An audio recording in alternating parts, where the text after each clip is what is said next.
Doctor ఇప్పుడు మగవాళ్ళలోని semen analysis ఏ విధంగా చేస్తారంటారండి? So, semen analysis అనేది ఒక బేసిక్ టెస్ట్ అండి. మెయిల్స్ లోపల, పురుషుల లోపల ఒక ప్రత్యుత్పత్తి రిలేటెడ్‌గా అంటే సంతానానికి సంబంధించిన టెస్టులు చేయాలనుకున్నప్పుడు ఒక బేసిక్ టెస్ట్ అనమాట. So, okay. ఈ సెమెన్ అనాలిసిస్ కోసం చేయాలని అనుకున్నప్పుడు వాళ్ళకు మినిమమ్ ఒక 3 డేస్ అండ్ యావరేజ్‌గా 2-7 డేస్ అని చెప్తాము. ఆ గ్యాప్ ఉండాలి. వాళ్ళు మాస్టర్బేషన్ చేయకుండా, లేదంటే వైఫ్‌తో కలవకుండా, లేదంటే వాళ్ళకి నైట్ టైమ్ నాక్టర్నల్ ఎమిషన్స్ అంటాం. నైట్ టైమ్ లీకేజెస్ అట్లాంటివేమీ అవ్వకుండా జాగ్రత్తగా చూసుకొని ఒక 3 డేస్ గ్యాప్‌తో యావరేజ్‌గా వస్తే అప్పుడు వాళ్ళని సెమెన్ అనాలిసిస్‌కి రమ్మనడం జరుగుతుంది.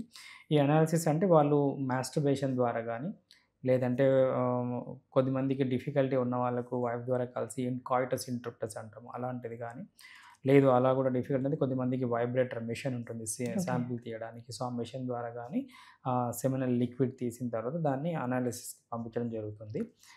అనాలిసిస్ చేసే విధానం గూడా వితిన్ మనము శాంపిల్ ఇచ్చిన తర్వాత మైక్రోస్కోపిక్ ఎగ్జామినేషన్ ఉంటుంది. మైక్రోస్కోపిక్ అంటే గ్రాస్‌గా ఎలా కనపడుతుంది?